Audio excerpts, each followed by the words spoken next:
They say Gom Jabbar hosts can disregard nothing. A meaningless aphorism until you grasp its other significance. We are the servants of all our patrons. They watch their servants with critical eyes. Hopefully only 5-star reviews. We cannot spend too much time on generalities, nor on spice trivia. Spice morsels. Gom Jabbar hosts must display insightful action, else a sense of disquiet permeates to the farthest corners of our listenership. So true. Wise words spoken by O'Drade about podcasting specifically. O'Drade had a lot of thoughts about our production schedule as well. She had notes. Yeah, she had notes. But they were all good. All great notes. She's the goat for a reason. Yeah. Right. She's the mother executive producer for a reason. And so we do what she says. We listen. Oh, I would accept any advice she has for me, just in general.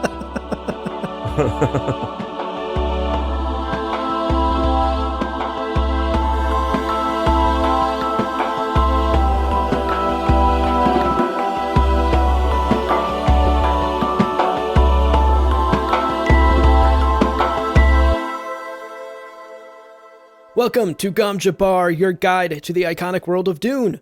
We'll be exploring the themes, philosophies, and characters found in the sandy depths of this vast universe, from Frank Herbert's groundbreaking novels to the adaptations on film and TV. My name's Abu.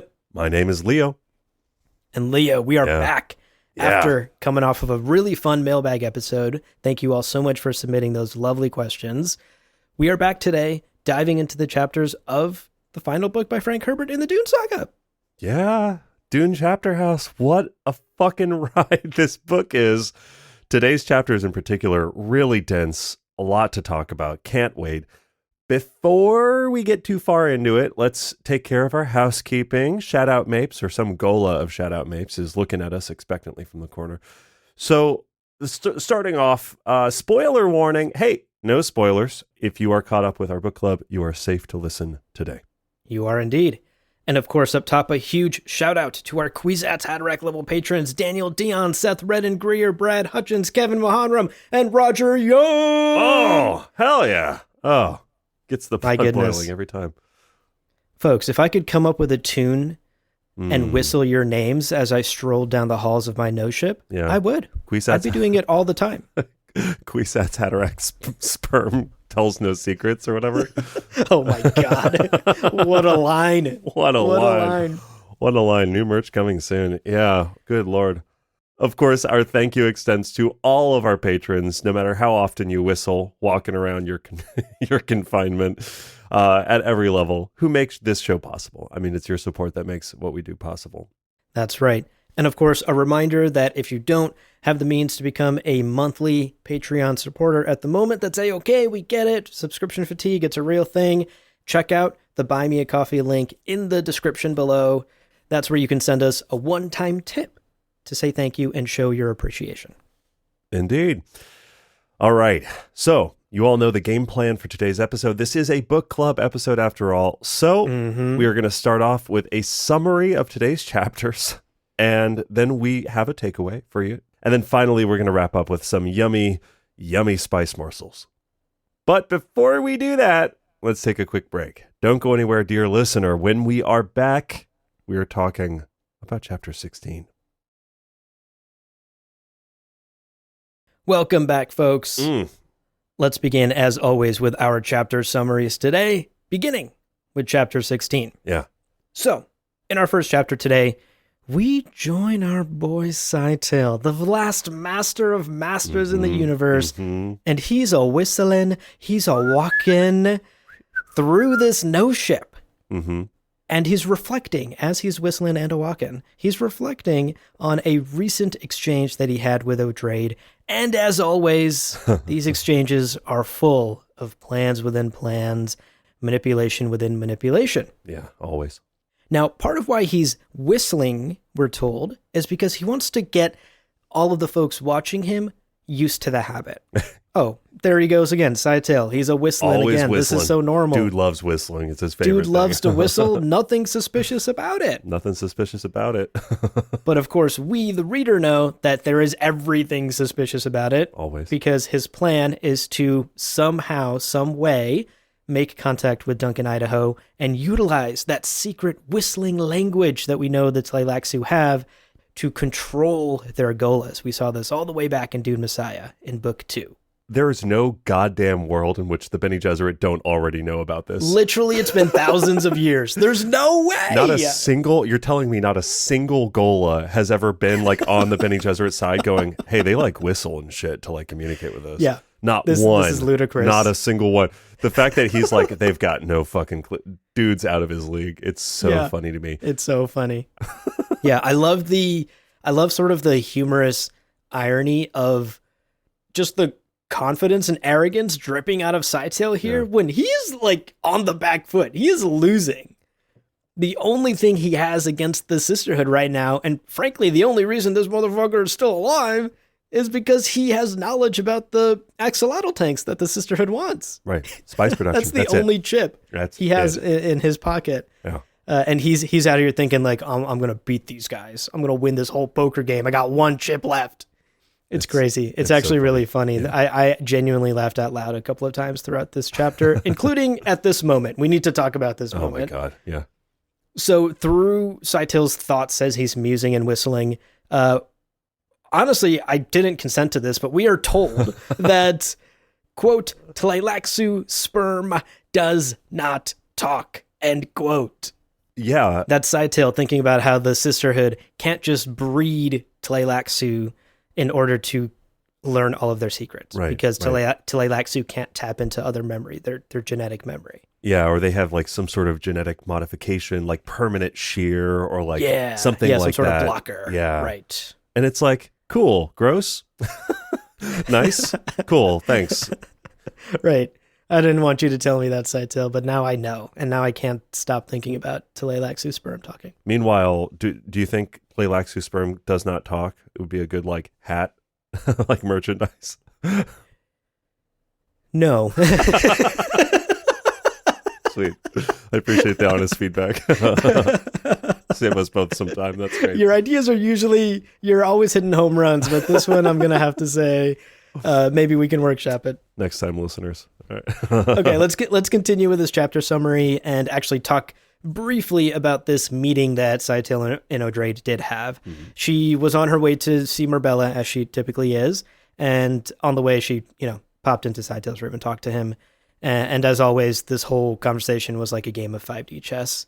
But in short, Scytale is still making the demands he was making chapters ago about wanting some personal servants, wanting more freedom and access to the information logs on the no ship. Clearly, he hasn't been given any of this yet, and O'Drade is not willing to budge. The Sisterhood wants more information about the axolotl tanks before they're about to give anything up. Right. Nothing will be bartered for free, as O'Drade says. Oh, I love that line.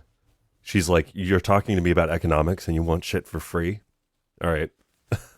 Cool. Right. That's not how that works. Make it's it make sense, take. Dog. Math's not mathin'. That's right.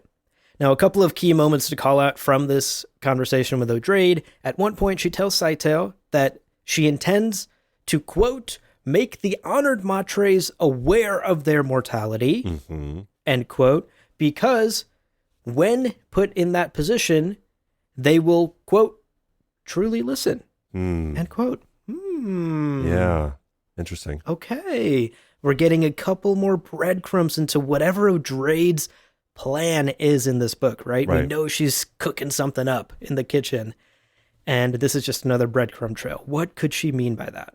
Making them aware of their mortality. Yeah, interesting.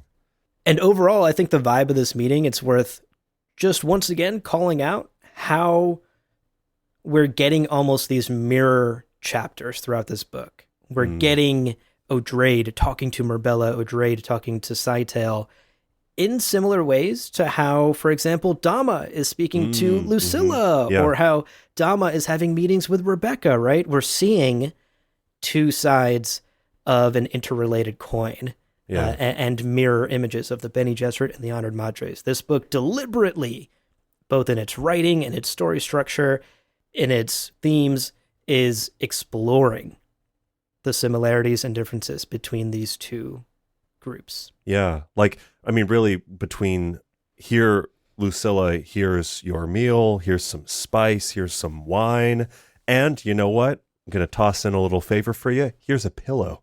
Aren't I kind? Aren't I generous? And here we have like the delicious fish meal, the thing exactly that he requested. And then, hey, do you want something special? Do you want a little treat? Oh, like a stimulant drink? You want a Red Bull? You want a 5-hour energy? You want a little pick-me-up? Yeah. Here's a V8. Hey, here's a V8. Yeah. It's tomato. It's got a lot of nutrients. It's micronutrients. It's great. It's great for you. And it's like, it's so, and again, I find myself wondering, like, who's the kinder, I mean, we'll see obviously a new side of Dama's relationship with Lucilla in today's reading, but like realistically, Scytale's been here for like 10 years. Lucilla's on day 17. So even the idea of like, who's really the monster? And again, I love Audrey. She's the GOAT, but I think these are the questions that these chapters are meant to have us thinking about. Comparing, what does it mean to keep someone for 10 years, always just whittling them down and wearing them down? Even in today's chapter, there are moments when Scytale's going, maybe I just give them what they want? No, I can't. I can't. Okay, almost fucked up. That's Shaitan talking. No, that's yeah. Better. Where's my stim? Where's my stim pen? Yeah. Woo!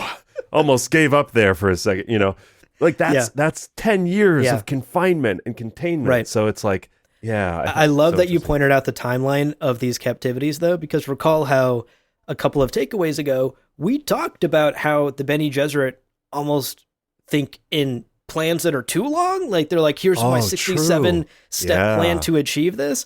Whereas the Honored Matres are like, I want it now and I want it fast. Get that Uber Eats delivery to my door in 30 minutes or less. And here we see another difference. That's so They're whittling away at Scytale for years.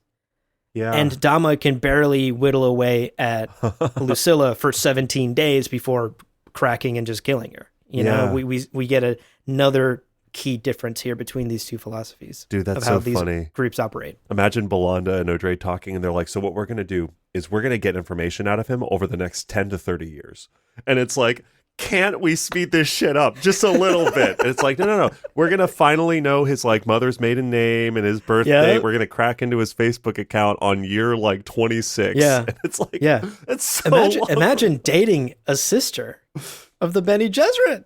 Crazy. She's like, are you down to have kids? How do you feel about kids? And you're like, yeah, you know, I'm in my 30s. I'd love to have kids in the next like 3 to 5 years. And she's like, oh, okay. What are you doing in the next 30 to 50 years, maybe? Yeah. What's the timeline?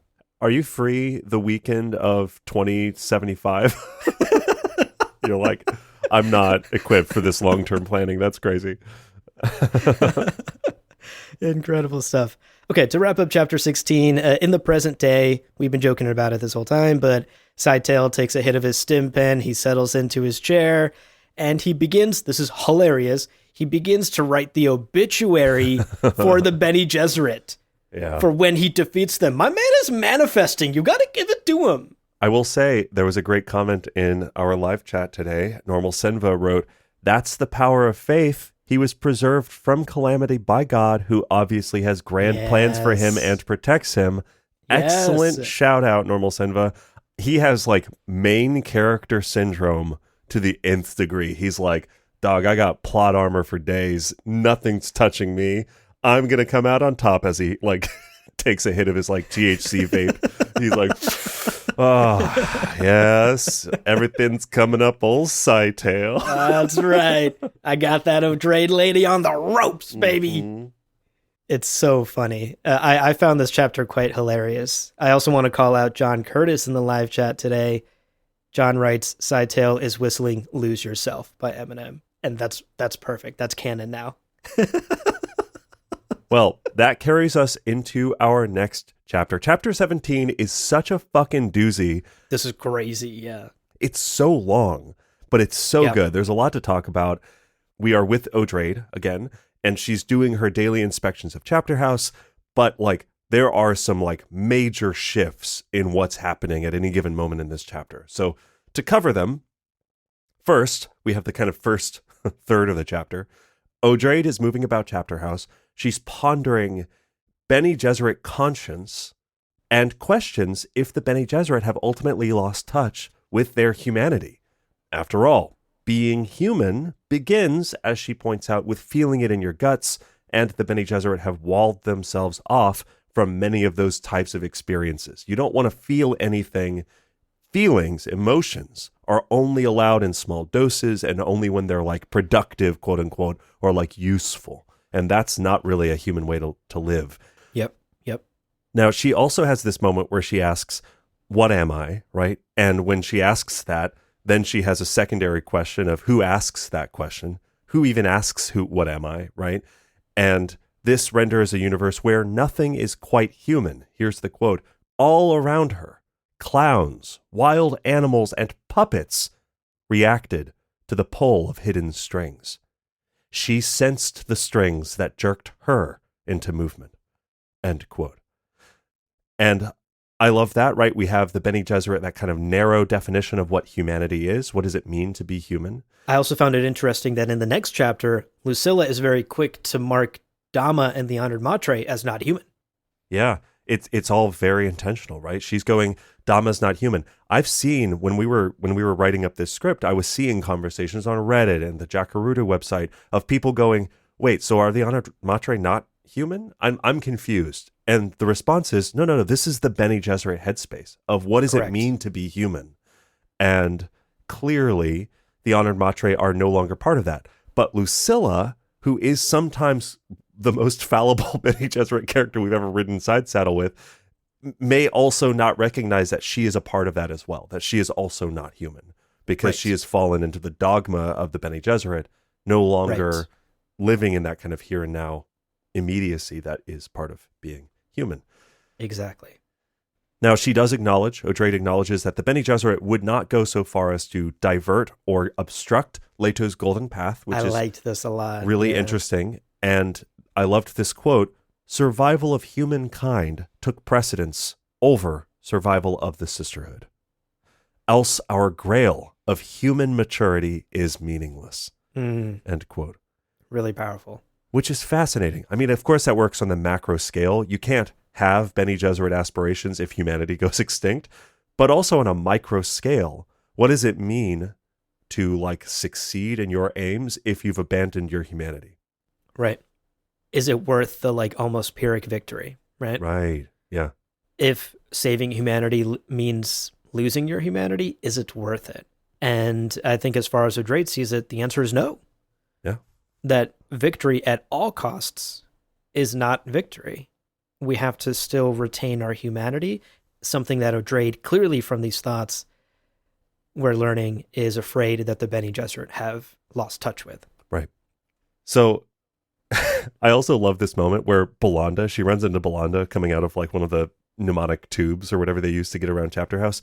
And Belanda's like, you look strange. You doing good? And she's like, yeah, whatever. She like leaves. She just like fully dodges Belanda. I thought that was very funny. And then she gets back to her study and she's got all this shit on her desk, right? Now, as she works through this giant pile of the like Reverend Mother Superior's responsibilities, she's thinking about the Golden Path. She's thinking about the Bene Gesserit role in Leto's plans and this like predator-prey game that the Bene Gesserit are playing with the Honored Matre. At the end of the day, the most important thing is that the Bene Gesserit avoid giving the Honored Matre any hint at all as to the location of Chapterhouse. Yeah. Now, along those lines, it is then even more surprising when an exiled Reverend Mother, Dortugla, shows up, and she even has a moment of like, wow, she risked showing people where Chapterhouse is. What is her message? What has she got? And folks, Dortugla has fucking a banger message. I mean, she's got this is huge. So much intel. She's great. Also, get me a book about Dortugla. I love this character. She's great. Yes. Tell me about her love affair. Tell me about her exile. on this planet rife with smugglers. I'm a huge fan of smugglers. You all know that. Yeah, for real. That would be so sick. Anyway, Dortujla shows up, and Odrade lets her in, and she goes, listen, I've been approached by futars, by like 16 futars and 4 handlers who are like, we want to ally ourselves with the Bene Gesserit to fight the Honored Matre. Wow. Get us in touch with your boss. Crazy. And she has some like prime intel. Like we learn a crazy amount about futars in this chapter, including that they have handlers. We'll learn from Lucilla's chapter that the handlers can give them insane commands and they'll just do it. Like they are loyal to their handlers. And this kind of lines up. If the handlers are the ones who kind of guide the futars, this sort of lines up with the broader image that we're getting that the futars hunt the Honored Matre, that the Honored Matre's biggest enemy is the ones of many faces. So maybe there is this sort of like scattering located battle between the handlers, their futars, and the Honored Matre, who then capture the futars away from their handlers, or maybe usurp the handlers individually or something like that. Exactly. Right. So the prospect of like partnering with this small band of futars aside, Dortujla also reveals, she has a mentat calculation, that the Honored Matre are going to be showing up on Buzel soon. Because this is a water-rich planet. It's a very water... Yeah, it's just a lot of water on the planet. And it's rich in Sue stones, which have come up a few times. That's right. Well, the chapter ends as Odrade hits the Touge with a truly baffling plan. Genuinely, it seems like she's just fucking coming up with this, by the way. She's like reacting in the moment. She's like, okay, so the Honor Matre are going to be on Buzel soon. You're there. Okay, here's an idea. You're going to be bait for the Honored Matre, and when they find you, you can tell them that you were sent into exile, but that you can arrange a meeting with me and them, and I'm going to give them the Bene Gesserit. And Dortujla like vomits a little. Her pupils dilate. She starts sweating. She's like, "What the fuck are you screaming, laughing, crying?" Yeah, throwing up all of them, every emoji. And and Odrade goes, "No, I'm not planning on actually giving up the Bene Gesserit, but it's pretext for meeting them." Dortujla's like, "Yeah, but like Buzel kind of sucks for meetings. There's no like conference room. The Wi-Fi is poor. It's not a good place for like a corporate, merger meeting." Right. We use Teams out there. We don't even know what Zoom is. Oh God. Oh no. Yeah. Terrible. And Odrade is like, no. I'll go to their stronghold on Junction. Oh my God. And the Mother Superior. The Mother Superior is going to go into the Spider Queen's fucking lair. Insane suggestion. And again, this is apparently brand new, just hot off the presses of her improvisational mind, and is going to take a lot of planning. So Odrade's like, hey, let's call some room service. Let's order some sweet treats. Have lunch with me, Touge, and let's get to work. And that's where the chapter ends. Insane. I cannot wait to see this plan play out. They both shotgun a Miller Lite and they put their heads down to get some work done. It's crazy. All right, chapter 18. Let's blast through this one because we're going to be revisiting a lot of ideas in 18 in our takeaway later. Yeah. So, in our final chapter today, we join Lucilla, who is on day 17 of her captivity here on Junction. I wonder how much longer she's going to survive. Careful, don't put any money down. Yep. Think about it. Place your bets now. As the chapter begins, Great Honored Matre is on her way to the room to have another one of these random meetings that she loves to have with the captured Bene Gesserit, Lucilla. And while she's waiting for the Great Honored Matre to arrive, Lucilla gets a chance to speak with the caged futar that's also just always in the room with her, apparently. Yeah. And through this brief conversation with this futar, we learn a couple more key details about them. Like you mentioned earlier, we learned that the futars only take commands from their handler. Lucilla tests this by saying, hey, when Dama walks in here, how about you kill her and eat her? And the futar doesn't say no, but also says, "Are you my handler? I'll only accept that command from my handler," basically. We also learn that the futar is hesitant to eat the Great Honored Matra because apparently Dama's flesh is quote-unquote poisoned. Whatever that means. Lucilla doesn't quite puzzle together what that could mean, but it seems like Dama and maybe some other Honored Matre who interact with futar have some sort of defense mechanism against getting eaten by them. Mm-hmm. Now, Dama arrives at the room, and we basically immediately see once again that the Great Honored Matra seems well out of her depth at the negotiation table. She does not know how to negotiate or to speak the same quote-unquote language as a Bene Gesserit sister, no matter how hard she tries. And in fact, throughout this conversation, Lucilla is like goading and taunting the Great Honored Matra. She's hitting her with these like sarcastic responses and Bene Gesserit half-truths, really testing Dama and pushing her patience all throughout the conversation. They talk about a number of different topics. In particular, they talk about the general idea of politics and whether or not the Bene Gesserit have a government. Do the Bene Gesserit have democracy or not? That's a big point in the conversation here.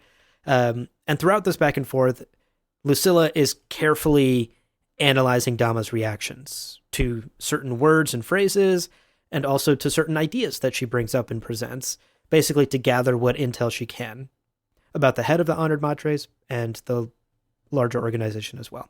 Right. The interrogation also winds and weaves its way through a number of very classic Leto 2/Frank Herbert favorites when it comes to themes and ideas. We touch on bureaucrats, we touch on rebels, we touch on scapegoats. Obviously, we touch on the idea of charismatic leaders. These are all things we've unpacked time and time again in our read-through of Frank's books and our exploration of this universe. And these ideas, once again, come up here in this conversation. Near the end of the conversation, having understood Dama's views on democracy specifically, Lucilla, I found this really interesting and funny. Lucilla launches into this like over-the-top description of how to basically run an extremely corrupt democratic government.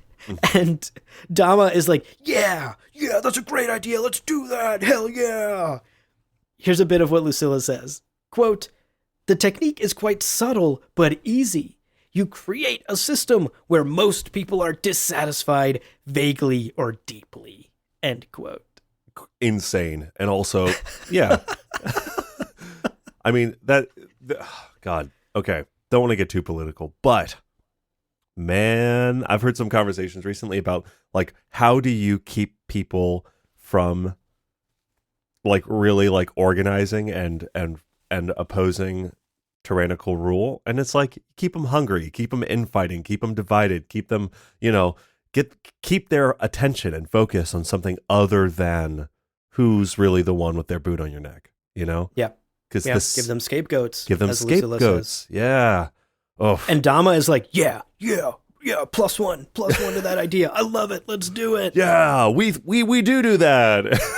Totally. I love a scapegoat. Scapegoats are, I was just saying this to fucking Lagna the other day. The other day, I was like, Lagna, babe, we need another scapegoat out there. My favorite thing. Okay, where do I buy scapegoats, by the way? Do they eat alfalfa? How do you feed a scapegoat? So I've found that bit of teasing from Lucilla really interesting.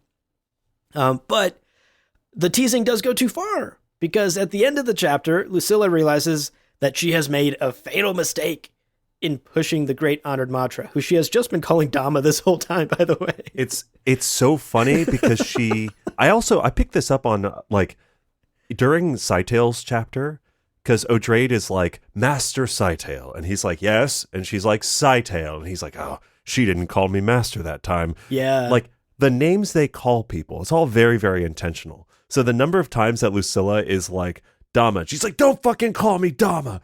And then like two pages later, she's like, so what about this, Dama? She's like, yeah, that's a good point. That's a really good point.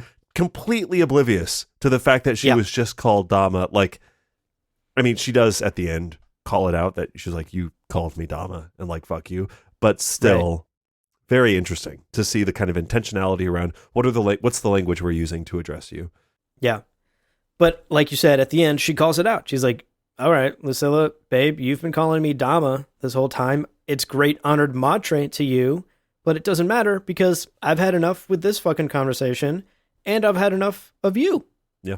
And with a swift kick to the temple, our girl Lucilla lies dying in captivity as the pent-up emotions of the Lampadas horde within her mind echo and scream out at the end of this chapter.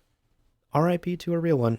I mean, we say it now, but like if she shows up in 3 chapters, I'm going to be so pissed again because I feel like we've already poured one out for Lucilla like 6 times. I think she is dead. I'm pretty sure she's dead. But this one feels like a permanent one. Yeah. This one feels like a permanent one. I don't think we're getting an anime comeback here. This is it.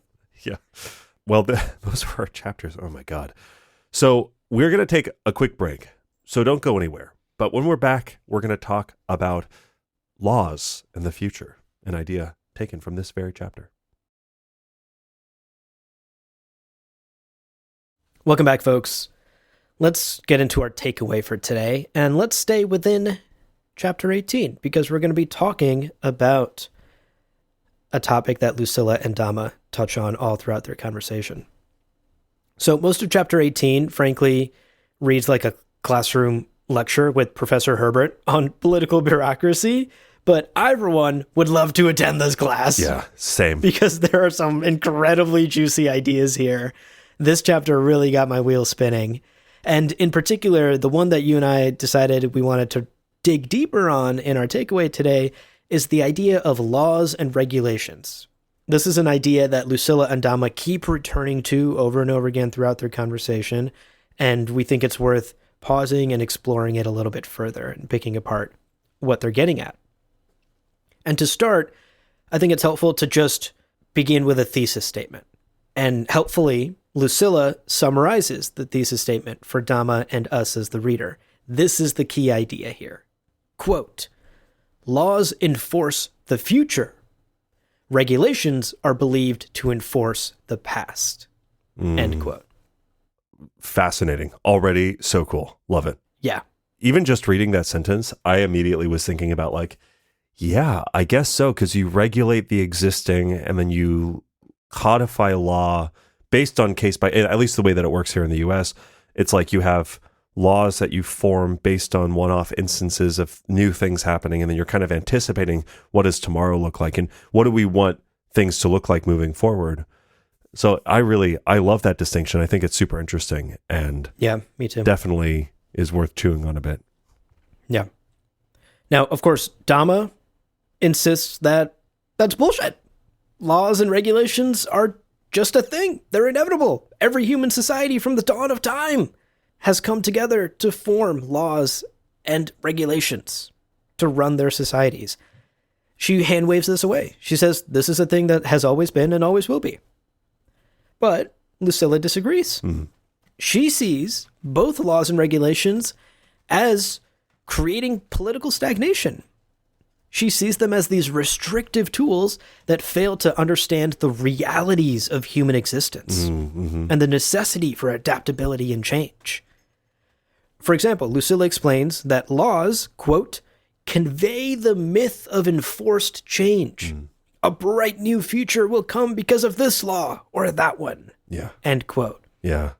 Kind of laying out the train tracks of what we want the future to be. Oh my gosh. The false promises of governance, right? Like I can very much feel Frank's cynicism and his exhaustion with politics there. Yeah. The idea of like the government going, oh, you know what we needed? The last squeaky wheel that we need to fix is this law was missing. And now utopia. We did it. We did it, folks. We are good forever. And he's like, these fucking liars. Right. Put up the victory flag on the battleship and get the president out there. We did it. Yeah. That's so good. On the flip side of laws, there's regulations, right? Right. And Lucilla explains that regulations are there to protect the status quo. They maintain existing structures and existing processes, thus preserving the past. So laws lay out this train track of the future. Regulations say, hey, We don't need airplanes. We got train tracks. Keep laying them out. Stay in the past. Don't push toward a new unknown future. Right, right. And as Lucilla, and by extension the Bene Gesserit, see this, these are merely tools of a bureaucratic government used to keep up appearances, to make it look like they're doing something useful, right? The pat on the back, we've done it, we solved the squeaky wheel, as you just said, Leo. Right, right. Lucilla says, quote, "In each instance, action is illusory," end quote. Right. It's all theater. It's all an act. Yeah. We're creating laws, and so we're fixing things. And as long as we commit to these laws, we've done it. We've fixed the thing. And Lucilla is saying that is just not how reality works. That is now not how human existence works. I mean, point in case, she brings up later proctors, the like jury of the Bene Gesserit legal system, who are able to make any decision regardless of law. Because it's like, yeah, a case-by-case approach is really the only way to deal with the unknown future at the end of the day. But this is also, I think, again, the whole book is juxtaposing the Bene Gesserit with the Honor Matre. And so then we have Dama, right? And Dama's kind of reactions to a lot of this. And by extension, she is the head of the Honor Matre. So the Honor Matre, of course, they don't use politics this way. Right. Very early on, she doesn't even distinguish between regulation and writing law. Right. She's like, they're the same. Yeah. And Lucilla's like, oh, babe, okay. All right. I guess we're going back to 101. Damn. Okay, sorry. I think I was talking at like a junior level. You're a freshman. Okay, my bad. I'll scale it back a bit. But for them, it's like it is purely top-down bureaucracy. It is, I'm at the top, and my power, my influence, my fear, all of that stuff. Literally in Rebecca's chapter, where Damas have to like be this like haughty, I have all the answers, fuck you for even looking at me. That's her persona. Yeah. And here with the Lucilla chapters, we're getting much more of her like, wait, I'm confused. Go back. Are you fucking with me? No. Her insecurities. Her insecurities are much more on display. She's not as much like, I am all powerful, and if you question me, I'm going to kick you in the neck. We're seeing that political theater play out. That is how they maintain their control. Yeah. And that's the only way they know how to govern. And that's also why they need the Bene Gesserit science, as they call it, which is, I think, kind of just all of your nuance and like the way you do things. We don't have that, and we need it. Yes, absolutely. Lucilla, of course, calls out that short-sighted way of thinking, right? Quote, "Necessary rules and laws keep you from adapting. Inevitably, everything comes crashing down. It's like bankers thinking they buy the future. Power in my time. To hell with my descendants." End quote. Again, Frank's frustration with people really seeping out for there. real, really bleeding through here. I also wanted to point out there's a quote in Audrade's chapter when she's talking to the Touge, where she says, this is the quote, "It was a pattern the sisterhood had long recognized, the inevitable failure of slavery and peonage. You created a reservoir of hate, implacable enemies. If you had no hope of exterminating all of these enemies, you dared not try." End quote. Right? This is the Bene Gesserit recognizing that top-down bureaucracies and slavery are not a solution you actually can use ever. Right. Like, period.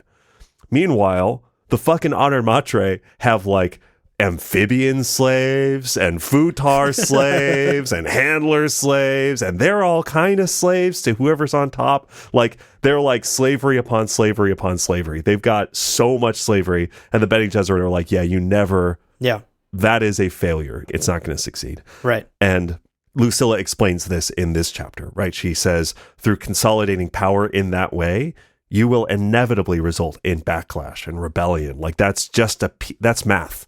That's going to happen. Yeah. As people begin to resent and then ignore laws, they go, you're trying to control us in a way that we don't vibe with. Yep. That's just how things work. And it's short-sighted. Yeah. It might be the solution now. Yeah. It might look like you're winning now, Honored Matre, because your overwhelming military might is taking over much of the Imperium and enslaving many of these people. But is that going to work in 200 years?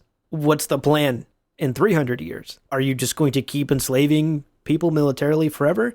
That's never going to work. Mm-hmm. That is what Lucilla is trying to explain to Dama here. And Dama seems ignorant of that fact, or seems aware of it, but seems unable to chart a path forward. And thus, one needs, as you said, the Bene Gesserit science. She wants to make sure the Honored Matre are around in 200 years. She doesn't know how to do that. All she knows how to do is win wars and subjugate people. Kick them in the temple. Hence these conversations. Right? Yeah. Exactly. Now, those are some of the criticisms that Lucilla has of what Dhamma is doing and laws and regulations and Dhamma's way of thinking. On the flip side of things, Lucilla loosely presents an alternative form of democracy, something that isn't your way of doing things, Dhamma, something that doesn't require restrictive and stagnant laws and regulations. This is a form of democracy that is more decentralized, and it's adaptable. It can ride along with the currents of humanity as the needs change, as times change. So can the Bene Gesserit democracy. So can the Bene Gesserit machine. That's why we've been here for so long. And we're going to be here forever, baby. We're not going anywhere. We're not going anywhere. Fuck that. Yeah. The D-Wolf of Wall Street, yeah. The Wolf of Wall Street guy. So, for example, you brought up the proctor thing earlier, but Lucilla explains how these proctors, these Bene Gesserit proctors, are a type of jury that can, quote, arrive at any decision they desire the way a jury should function. The law be damned, end quote. Yeah. And that's crazy talk to Dhamma. She's like, what the fuck? Hold the phone. Yeah. Laws be damned? Your jury can just come up with any decision they want whenever they want? Right. That's a pretty radical idea. And I myself had a similar reaction to Dhamma's here. I was like, whoa, Frank Herbert, hit the brakes for a second. What are you talking about? And I think that's quite intentional from Frank's part. It is a bit of a shocking statement from Lucilla, but this is the type of democracy that the Bene Gesserit are proposing. Part of this might also come down to the fact that the Bene Gesserit, the relationship between the Bene Gesserit collective and the Bene Gesserit individuals is an alien one to us, because every Bene Gesserit individual who is a Reverend Mother is in some ways the Bene Gesserit collective, right? Like the individuals carry with them the history of all those who came before them. It's all there. And they have within them many different voices and many different perspectives and all these different things. Right. So having one proctor who can be like, yeah, but this law doesn't apply in this situation, so we're going to do X, Y, and Z, right? That sounds especially crazy, with the perspective of like 2025, the US and like courts. But realistically, like, we have situations where a jury of someone's peers might be like, yeah, you technically did the crime according to the letter of the law, but like, you're fine. Yeah. Yeah, we get it. Yeah. Leo, it really made me think of the exhalation short story that we covered in our Ted Chiang episode. Mm-hmm. The truth of fact, the truth of feeling. Yeah. Where we witness a court case happen among Tchingi's people who don't have written history. They only have oral history. Right. And so they don't have like written laws that by the books, by the letter you have to follow. Their court cases are more about settling what is best now for everyone, for the tribe and for the people involved, for the defendants and the plaintiffs, regardless of what might have happened in previous court cases. Right, so they're right. very fluid in that way, right? Right. It very much reminded me of this Bene Gesserit proctor way of thinking. Right. That we have to be fluid and adaptable. Human needs might change. The law that we followed in the last 10 court cases maybe doesn't apply here, and the best option is to not do what the law says. Yeah. And so, I don't know, it just made me think of that Ted Chiang short story quite a bit. No, that's a great call out. Because again, even the idea of like, what is reality? And for Tchingi's people, it's like, he remembers that he is of this people, and this is why that is offensive to him. And you go, but he's not of those people. And it's like, but that's not real to him right now. Like, what's real to him is that he has this feeling and this. That truth of feeling. Yeah, that truth of feeling. And realistically, if you just said, yeah, but your truth of feeling doesn't mean shit according to the letter of the law, that's how you get tension and rebellion. And rebels, and that's right. Because it's like, whether or not Leto was right in doing what he did with the Golden Path doesn't change the truth of Siona's feelings when it came to Quuteg and her other slow-ass friends who died to those wolves. Like, the truth of her feelings were like, yeah, but also, fuck you, all right? Like, yeah, right. Yeah, okay, Golden Path, I saw the most of it of anyone ever. But fuck you, man. Like, seriously. Right, exactly. Yeah, Melt into a pile of fish. Yeah. Yeah. So, zooming out, and to wrap up and land this ornithopter here, it's pretty clear that Lucilla's political beliefs align quite strongly with Frank Herbert's views against big government, centralized bureaucracies, many of the big ideas we've always talked about with Frank.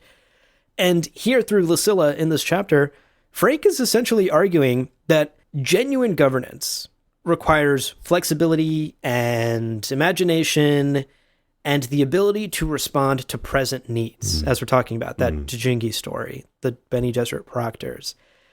And that is a radical idea, but it is an attractive idea. And I think it is something that Frank genuinely believed. As you said, much of his cynicism with politics really bleeds through in this chapter in particular. It's quite a cynical chapter when you realize this is Frank Herbert critiquing modern democracy, in the US at least at the time. And to kind of wrap it up, I wanted to end on another statement that Lucilla makes that I think touches on this idea. She says, quote, "We believe there's a morality above any law, which must stand watchdog on all attempts at unchanging regulation." End quote. Yeah. It's a really interesting point. The idea that, like, we're talking about laws and the danger of unchanging regulations. You're trying to affect the past and you're not changing those regulations. But above all of that, there's this morality. Yeah. There's this like idea of what is right and wrong that kind of floats above it all. And that is the watchdog that keeps everything else in check.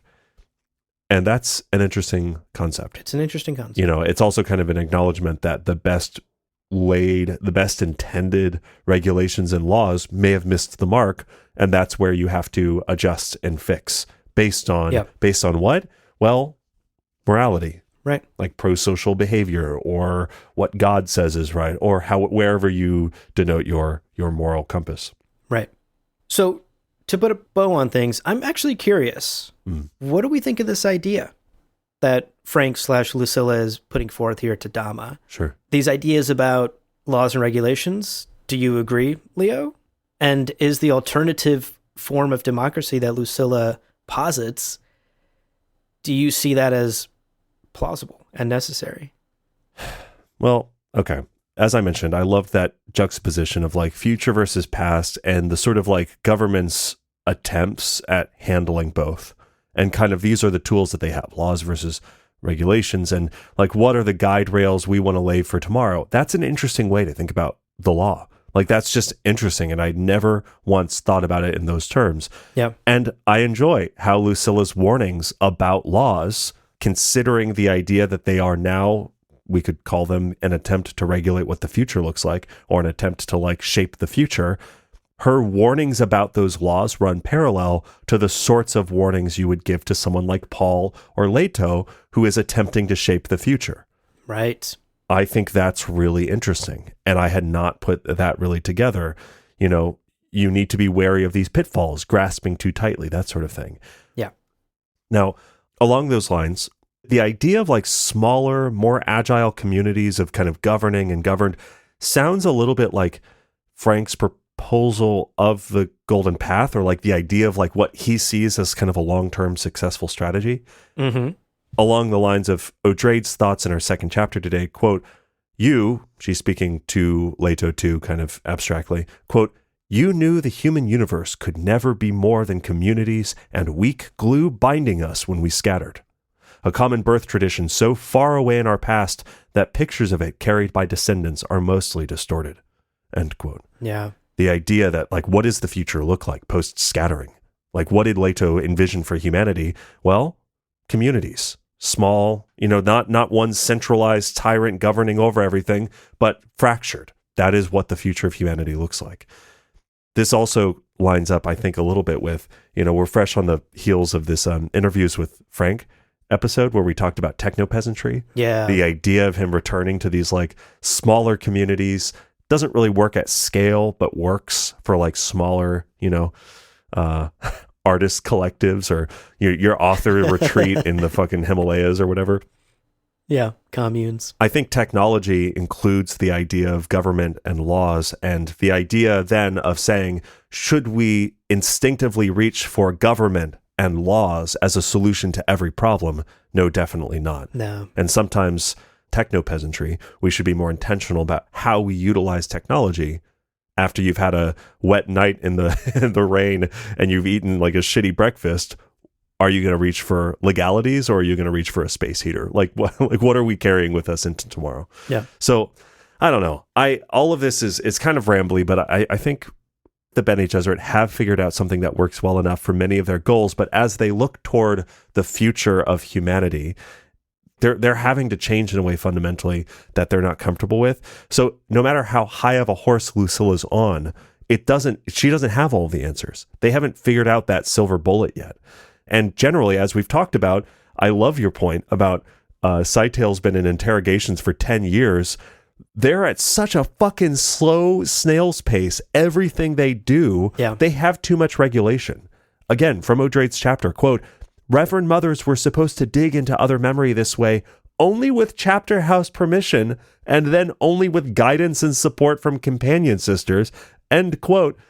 Dog, you have like so much red tape everywhere. It's like you can only do this if we've given you written permission and bureaucracy and paperwork, all to just tap into what you already have internally. Yeah. And it takes a sister like the Touge to be exiled from that system, to break away from that red tape and that dogma and that tradition. Yeah. And find her own way to new ground, to new ways of thinking. Right. It's so poignant. And Touge shows up and O'Drade's like, you fucking rock. You're so cool. Oh, I love you. So this idea of like continuing to put on a pedestal, I think that's also where I don't think Frank, in this conversation between Lucilla and Dama, who both have incomplete pictures of what government could look like, I think Frank is more broadly going, nobody yet has the answer. And that's where even O'Drade, with her Belanda and her Tamalanes, sees someone like the Touge coming out of nowhere, left field, and goes, oh shit, she's so cool. She collects old coins. Oh, that's so sick. You have an authentic Greek coin? PSA 10 Greek coin? And you're like, God, that's so cool. So yeah, I don't know. I think, as always, I love to see that Frank is kind of having this debate within his own universe and allowing it to be not necessarily super clean and like, this is the answer and this is what I think the answer is. I don't know. I don't get a strong thesis from him, because even Lucilla is shown to be wrong sometimes, and then she ends this chapter getting kicked in the head and dying. So it's like, is he super endorsing the one who gets kicked in the head and dies? I'm not. It's hard to say. So that's kind of where my head's at with all of this. Again, it's such a dense chapter. There's so much to pick through. But there is. What about you when it comes to this, his laws versus regulations and the ideas that Lucilla's presenting? Are they kind of plausible, do you think? How are you feeling after this chapter? I'm feeling a little bit skeptical of these ideas. I think there are some interesting things that we talked about in our takeaway, right? The laws and regulations, laws applying to the future, regulations holding up a stagnant past. That's really interesting and I think quite applicable, and something that certainly all democracies should be wary of. There's some really meaningful insight there from Lucilla/Frank on these political ideas.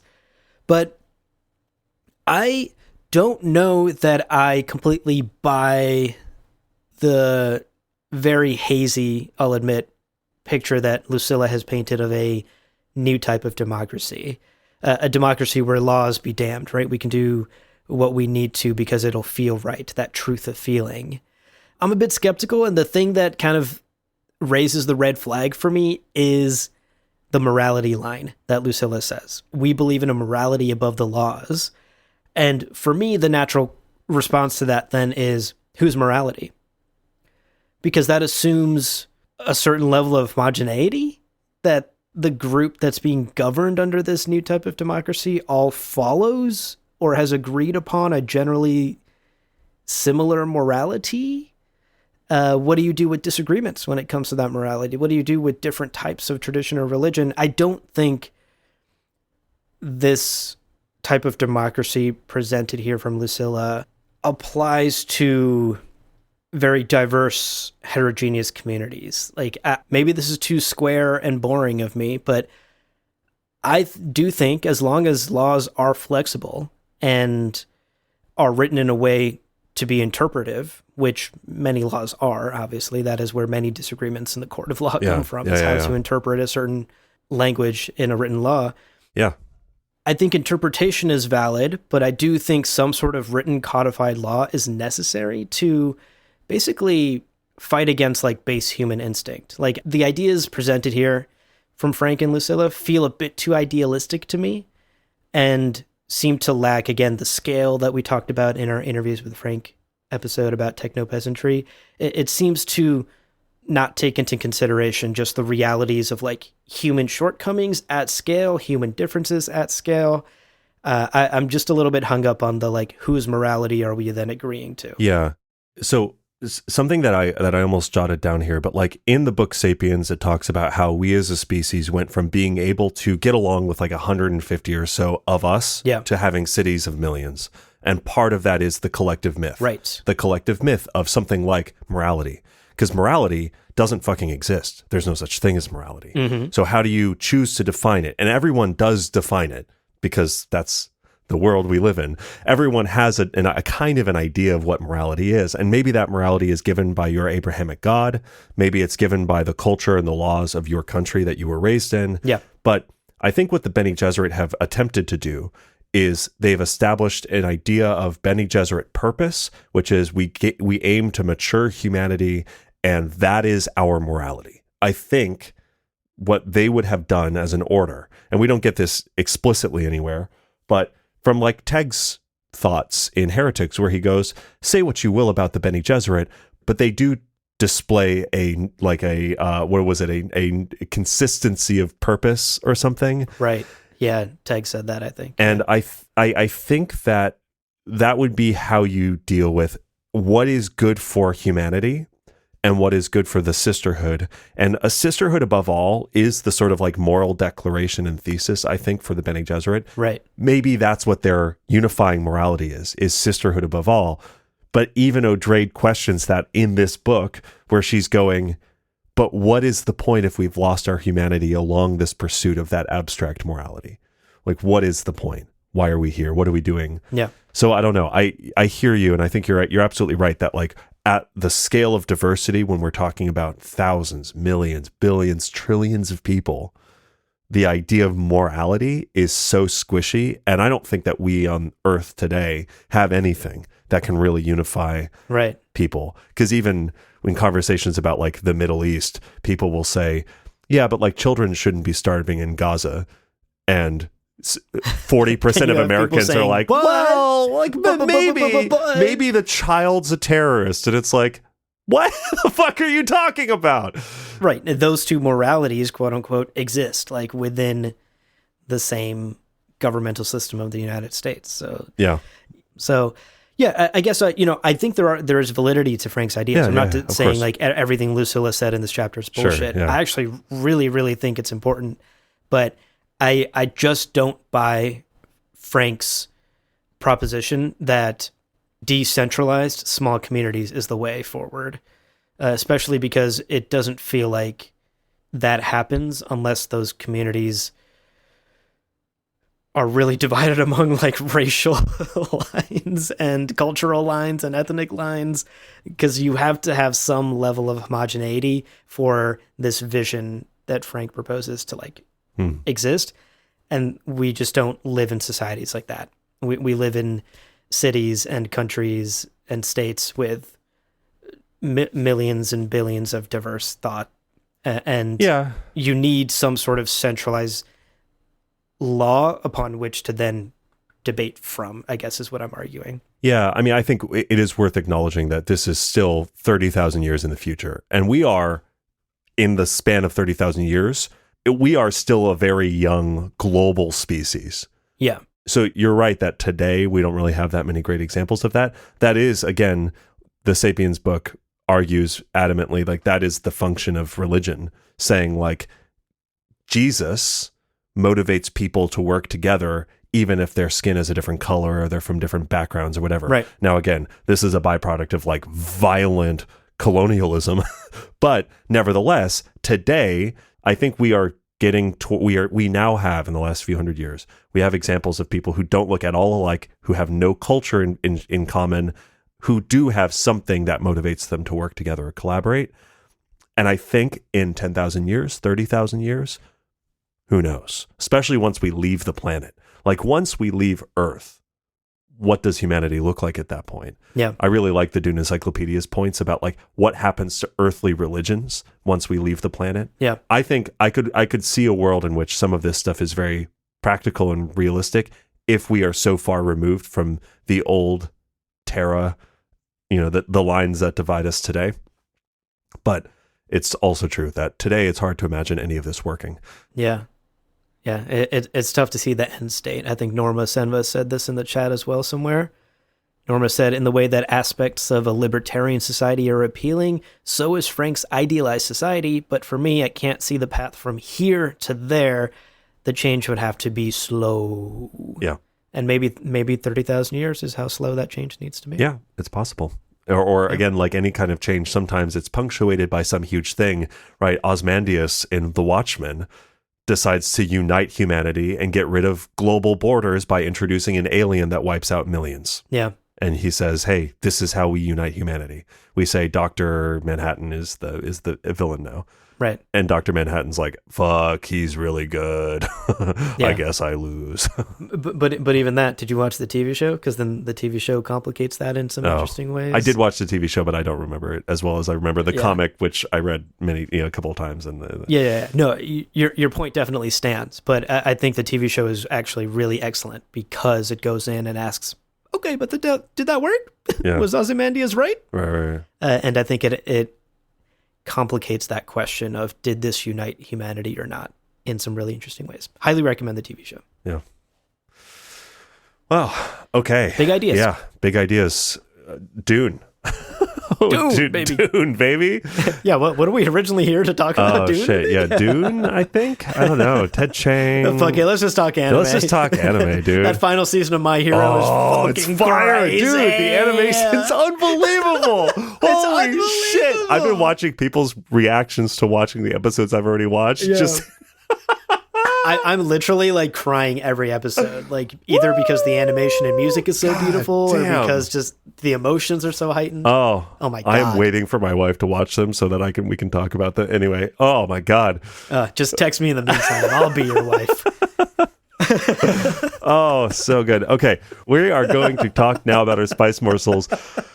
We are going to take one last quick break. Don't go anywhere, dear listeners. When we're back, we've got some spice morsels right after this.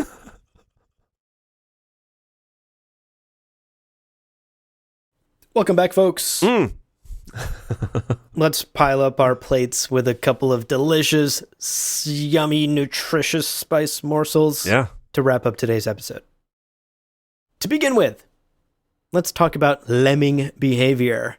Allegedly. Show your receipts. Hotrade. In Chapter 17 today, we get this quote from Hotre's Reflections. Quote, "Leaders made mistakes, and those mistakes, amplified by the numbers who followed without questioning, moved inevitably toward great disasters. Lemming behavior."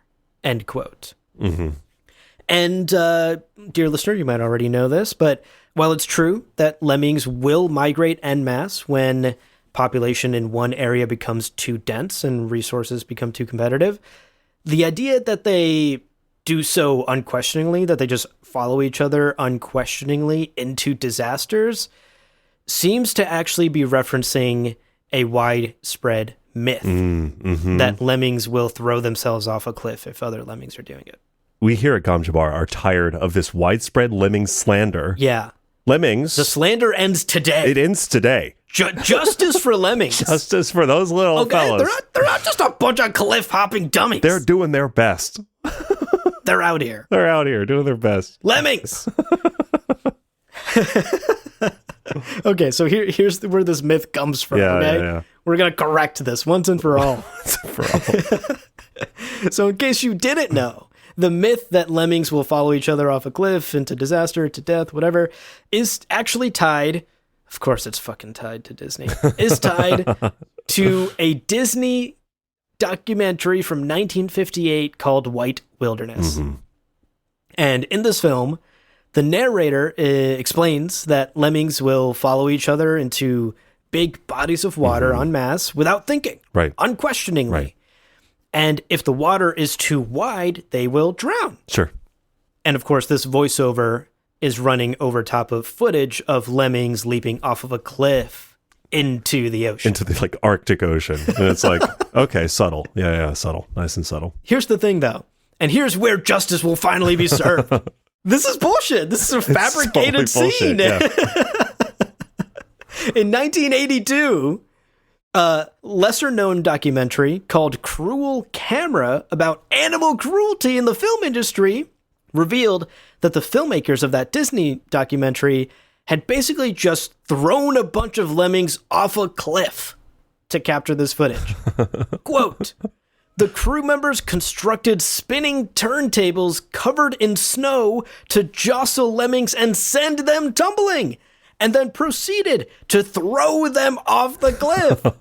The resulting footage was edited to make the mass animal killing look like natural suicide." End quote. There are so many stories about this. They paid teens to go collect lemmings for the production. Jesus Christ. And it's not the Arctic Ocean. It's actually just like a river in Canada. There's so much to this. But literally, lemming behavior, or like, oh, what a lemming. Right. Is just in the vernacular because of this fucking documentary. It's crazy. Okay, well, now you know, dear listener, spread the good word about lemmings. Tell everyone, grab your mother by the collar. Shake her. Mom, did you know? Shake her. Mom! Animal cruelty. Lemmings. Lemmings don't unquestioningly follow each other off cliffs. They don't do it. Yeah, a couple drown here and there, but who doesn't? So do humans. It's the animal kingdom. Yeah, what are we talking about? They just migrate with each other when resources become scarce. Okay, back to Dune. It seems that whether because of this documentary directly or just because this documentary seeded this idea of lemmings jumping off cliffs, Frank also fell for this myth. Yeah, seems like it. O'Drade's commentary is clearly referencing the myth. The myth. Referencing the myth. The bullshit. That lemmings will follow each other into disaster unquestioningly. Yeah. Dylan says, this is getting me fired up. That's why we do this. As it should, Dylan. Lemmings! So there you go, folks. Lemmings. That's the truth about lemmings that you did not know. It's a phrase. Yeah. We get what the phrase is referencing, but it is actually a myth. And I was trying to kind of like make it make sense without the myth. Like, once you know the bullshit, it's like, what does she mean? And I was like, yeah, maybe population density is a reason. It's going to risk the species, so they migrate. So the Bene Gesserit are doing the same. They're scattering like lemmings. And a couple. You're reaching. It's giving lemming, Leo. It's giving lemming. Reaching like a lemming trying to cross the Arctic. Yeah, that's me. A little lemming Leo. I do think Frank is just referencing it as the myth. You know, fucking idiot, Frank. Come on, do your research, Frank. Also, because this book was written after the 1982 documentary Cruel Camera, so it's like, come on, the truth was out there, Frank. Anyway, all right, our second and final morsel today is a Bourse, of course. So in today's reading, we get this moment of reflection from Scytale. Quote, "The serial memories of his many lives would not accept that humans conduct their merchant affairs wherever they can, on the decks of sailing ships, in tawdry streets full of bustling clerks, in the spacious halls of a traditional bourse, with information flowing above their heads for all to see." End quote. And just as a quick aside, in looking this up, it actually turns out this was originally not Scytale's thought process in an original earlier draft of Chapterhouse, looking at documents we have from the Cal State Fullerton archive. This observation was originally from O'Drade and her other memory. Okay. Which is kind of cool. Different context. She has the thought, other memory lives confirmed it. Humans do these things in these different places. So I just wanted to really quickly shout out, completely accidentally, this is something that changed between early drafts of Chapterhouse and the one that we are now reading through one page at a time. Cool. Which is very cool. But I also think that this further emphasizes the parallel between serial lives and other memory. The fact that Frank was able to take this other memory observation and give it to Scytale is another point of comparison, that these characters have compatible ways of seeing the world. Anyway, Frank is out here acting, first of all, like lemmings kill themselves. Bullshit, Frank. But also that we know what a bourse is. Do you know what a bourse is? Did you know this? I have no idea what a No bourse is. fucking clue. Second time it's come up in this book. Earlier, Shiana is thinking about the state of things. We get this quote, "Where is the market to accept our fugitive talents? This universe no longer possessed a single bourse." End quote. And I almost talked about it in that episode, but I was like, it's too small. It's too niche. It's not too small for today. We're going to talk about it today because it came up a fucking second time. Hell yeah. And I'm tired of not knowing what a bourse is. So I want to tell you all what a bourse is. I'm ready to learn. So we're going to start basic.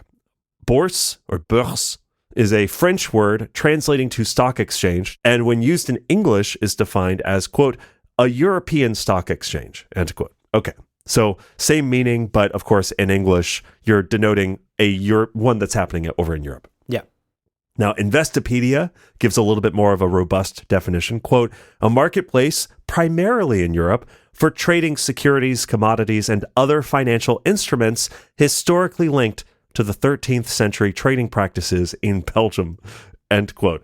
Of course it's linked to 13th century trading practices in Belgium. Who isn't these days, you know? And I will say I went down a crazy rabbit hole learning all about bourses and the various, like, when did they first pop up? What are the different variations of, like, yeah, they are trading houses, but then are also financial institutions, and the New York Stock Exchange is kind of a bourse. So, like, what are bourses? I was learning a lot. All very interesting. Go check it out if you're into economics. One of my favorite facts from that deep dive was that bourse and purse have a common etymological ancestry. They come from the same ancient Greek word relating to the leather pouch people used to carry coins, which I thought was very cool. I love when words diverge and then kind of end up also in the same language. So all of this to say, it's a stock exchange. It's a trading house. It's a place where exchanges and trading are happening. So the universe no longer has a single place of trading and no longer a single agreed upon trading house. And even Scytale is thinking back about the spacious halls of that traditional financial trading place, right?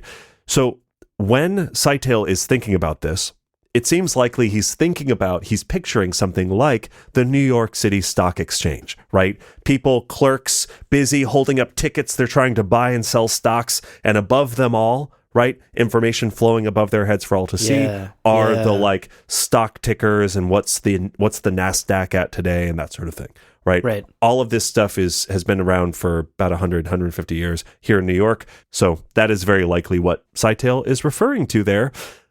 Did want to point out, I don't know that we have a sense that Tleilaxu's serial lives actually go back to Old Terra. I think that they basically start on Tleilax, which means what is here in New York, the stock exchange market here in New York, very likely there is something like that for Chom, or just like out in the Imperium, something akin to the New York City stock market. And I say that because, Abu, you and I are so thirsty for, like, mundane daily details about Dune. Yeah. We love that kind of shit. Like, tell us about the economics. Tell us about what are the nitty gritty details. I think this confirms there are, like, day traders in Dune, like penny stock day trader, crypto finance bros in the Dune universe. And most of them are Tleilaxu, it sounds like. Most of the ones in the North Face jackets, just like button up shirts. They're talking about their Arcteryx. Oh my Weird God, shots they're fired. Arc'teryx. And no Right. offense, honestly, if you wear Arc'teryx or North Face. But point is, But finance. definitely shots fired if you're a finance trader, bro, who does crypto all day. Fuck you, honestly. Okay, I have friends who are like that, but yeah, that's fair. I feel like finance bros make fun of finance bros, so yeah, we're poking fun. It's all in good humor, but there are Tleilax who finance bros as well, for sure, guaranteed. For sure. That is canon. It's not canon. Bourse. Now you know. Next email to us, folks, you have to use the word bourse, and you have to refer to lemmings as just another little fella trying their best. That's right. Correctly. Now that Correctly, you know. yeah. Wow. Okay, those are some delicious morsels. Great job on that research for those, That's Leo. fun. Yeah. That wraps up today's quite dense episode. Another fun one in our journey through Chapterhouse Dune. Mm-hmm. But the journey is far from over, folks. We have Ooh, homework for you yes. for the next book club episode, for part 7. Oh, this is tantalizing. I can't wait. Make sure you've read the next 3 chapters in this book, 19, 20, and 21. But if your edition is a little bit different than ours, then read through the chapter that ends on the sentence, quote, "Those 2 people behind the shimmering net belonged to no one but themselves." Yeah, they host a podcast together. It's about Dune. Yeah, 5 those stars 2 only, says people. 5 stars Duncan, only, Idaho. I'm please. seeing visions of a future Dune podcast. It's kind of good. They talk about lemmings. Visions of a updated merch store launching soon. Well, dear listener, before we let you go, we want to remind you of some ways to support us, hear what we're doing at Gom Jabbar. And of course, the 2 best ways to support what we do, one is to become a patron over at patreon.com/GomJabbar. For as little as $5 a month, you get a bunch of cool benefits. Check it out. It's a great way to make sure we have the flexibility to keep doing this thing that we love to do. And we also have a merchandise store, which is being updated soon. So take a look. Those links are in the show notes. And also, we love to hear from you. So email us, gomjabbarpodcast@gmail.com. Send us your thoughts as you read along with us through this final book by Frank Herbert in the Dune Saga. And of course, send us your questions for future mailbag episodes about this book and the larger Dune universe. And please make sure to pay your tax. Send a cute picture of your pet or a cute picture of a lemming. Yeah, lemmings are super That's cute. the only way we're going to open that email. It's true. Yeah. Can't wait for just a deluge of lemming photos. I know. We're going to get swarmed by lemming. Hold on. What do lemmings look like? I got to look. They're really cute. They're little potatoes. Lemming images. Okay. Yeah. What the fuck? Yeah. This is like a cute little hamster thing? Yeah. They're adorable. Oh my God. So just imagine them being thrown off a cliff for a documentary, a nature documentary. What? How could you? Whose idea was it? It's so funny because if you look up lemmings off of a cliff, Frankly, I too am not fired up about this. Send me your cold, weary, hungry lemmings. I will take them all in. send us your yeah. As Lady Lemming Liberty said, send me your weary lemmings. I'll take them all in. I'll raise them. That population boom will happen, and we'll figure it out, baby. We'll do something. Statue of Lemming Liberty.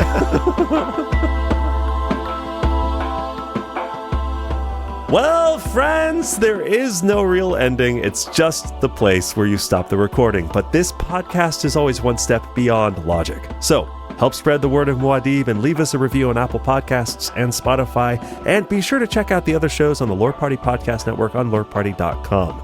You can also follow us on Twitter and Instagram at lore_party. We're also on YouTube. Thank you so much for listening. And remember, whoever controls the podcast controls the universe. We'll see you on the golden path.